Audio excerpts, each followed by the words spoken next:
আসসালামু আলাইকুম everyone, my name is Mehedi Hasan Fahim. আশা করি সবাই ভালো আছেন। তো আজকে একটা গুরুত্বপূর্ণ ভিডিও নিয়ে আসছি আপনাদের সামনে। সেটি হচ্ছে আইএলটিএসের মধ্যে ভর্তি হওয়ার পরে অনেক স্টুডেন্ট আছে যাদের বিশেষ করে রাইটিং টাস্ক 2-তে আইডিয়া জেনারেট করতে পারে না বা যে কোনো একটা সার্টেন টপিক সম্পর্কে আইডিয়া থাকে না। তো আজকে ভিডিওতে আমি দেখাবো কীভাবে নর্মালি আইডিয়াটা জেনারেট করবেন এবং কীভাবে গ্রামারটা ইমপ্রুভ করবেন এবং কমপ্লেক্স সেন্টেন্স আমাদের রাইটিং টাস্ক 2-তে ইউজ করতে হয়, কীভাবে ওগুলো শিখবেন। তো চলুন আমরা ভিডিওটি শুরু করি। প্রথমে আপনাদেরকে যাইতে হবে হচ্ছে ক্রোম ব্রাউজারে। এটা মোবাইল দিয়েও অ্যাক্সেস করতে পারবেন আপনারা। এখানে লিখবেন রাইটিং 9। এখানে আসার পরে দেখেন এই ওয়েবসাইটে আমরা গেলাম। তারপরে এখানে দেখেন কয়েকটা ক্যাটাগরি আছে, pricing, check essay, latest topics. Latest টপিকে দিলে কী হবে, এখানে দেখেন IELTS writing topics August and September 2025। আগস্ট এবং সেপ্টেম্বর মাসের যে নতুন টপিকগুলো আছে এগুলো আপনারা এখানে দেখতে পারবেন। অনেক টপিক আছে রাইটিংয়ের। তো আমরা যাব হচ্ছে স্যাম্পলে দিবেন। স্যাম্পলে দেওয়ার পরে দেখতে পারবেন এখানে প্রথমেই দেখতে পারবেন এখানে স্যাম্পল টাস্ক 2।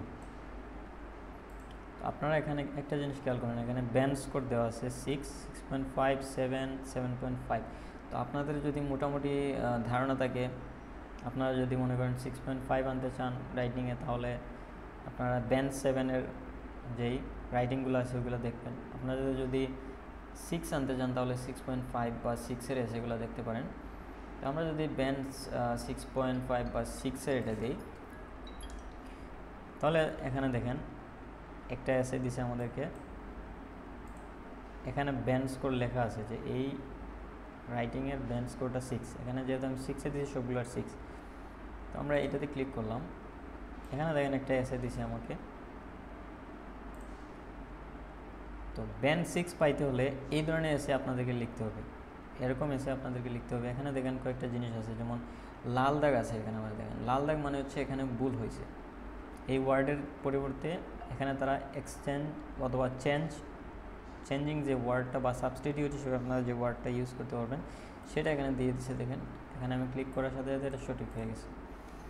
এখানে দেখেন হলুদ দাগ আছে। হলুদ দাগ মানে হচ্ছে ওয়ার্ড রিপিটেশন। আপনি একটা ওয়ার্ড অনেকবার রিপিট করলে এই হলুদ দাগটা দেখায় নর্মালি এখানে, এবং তারা সাবস্টিটিউট হিসেবে আপনি যে ওয়ার্ডগুলো ইউজ করতে পারবেন এগুলো এখানে আমাদের দেখায়। তো আপনারা এগুলো ক্লিক করে কারেকশন করে নিতে পারবেন। আর আরেকটা দেখেন এখানে সবুজ দাগ। সবুজ দাগ হচ্ছে লিঙ্কিং ওয়ার্ডস, এটা কোনো ভুল না। তো লিঙ্কিং ওয়ার্ডস ইউজ করবেন, কোয়ারেন্স অ্যান্ড কোহেশনটা বাড়বে আপনাদের রাইটিংয়ের। এখানে দেখেন লাল দাগ আছে, আমি ক্লিক করার সাথে সাথে % এরকম লিখতে হয়। এগুলো আপনারা প্রথমে কারেকশন করে নেবেন এসেটা পড়ার আগে। তারপরে আপনারা এসেটা পড়া শুরু করবেন। কিভাবে ইন্ট্রোডাকশনটা লিখছে এটা একটু খেয়াল করবেন। কীভাবে সে বডি 1টা লিখছে, বডি 1-এর মধ্যে কী ধরনের আইডিয়া সে ইনপুট করছে ওইগুলো আপনারা খেয়াল করবেন। বডি 2-র মধ্যে কীভাবে কোন আইডিয়াগুলো দিছে পড়বেন। কনক্লুশনটা কীভাবে লিখছে এগুলো পড়বেন। এগুলো পড়লে কী হবে, আপনাদের একটা টপিক সম্পর্কে, সার্টেন টপিক সম্পর্কে আপনারা অনেক ওয়ার্ড শিখতে পারবেন। আপনারা বুঝতে পারবেন যে কীভাবে একটা সেন্টেন্স লিখতে হয়, how to make a sentence, এবং কীভাবে আইডিয়া জেনারেট করতে হবে। এখানে এই টপিক সম্পর্কে অনেক আইডিয়াস আছে। আপনারা এই আইডিয়াসগুলো মাথার মধ্যে গ্যাদার করবেন এবং নিজে যখন লিখবেন তখন এই আইডিয়াগুলো রাইটিংয়ের মধ্যে ইনপুট দেওয়ার চেষ্টা করবেন। তো আলটিমেটলি এভাবেই আপনাদেরকে আইডিয়াটা জেনারেট করতে হবে। এখানে আরেকটা জিনিস খেয়াল করেন, এখানে ওভারঅল ব্যান্ড স্কোর হচ্ছে এইটার জন্য 6।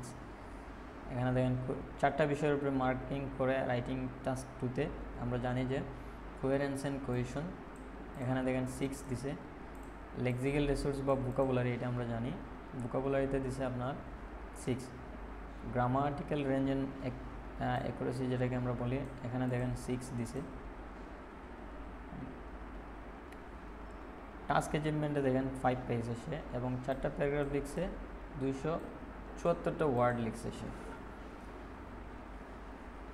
তো আলটিমেটলি এভাবে আমরা, বা আপনি যদি প্র্যাকটিস করেন রেগুলারলি, যদি 5টা থেকে 6টা স্যাম্পল এসে পড়েন তাহলে ইনশাল্লাহ আপনার আইডিয়া আসবে এবং রাইটিং টাস্ক 2-তে আপনি এগুলো ইউজ করতে পারবেন।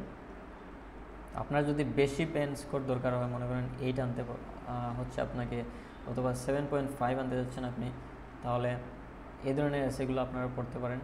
মানে যার যত বেন স্কোর দরকার, আপনার যদি হাইয়ার বেন স্কোর লাগে তাহলে আপনি হাইয়ার বেন স্কোরের রাইটিংয়ের স্যাম্পলগুলো ফলো করবেন।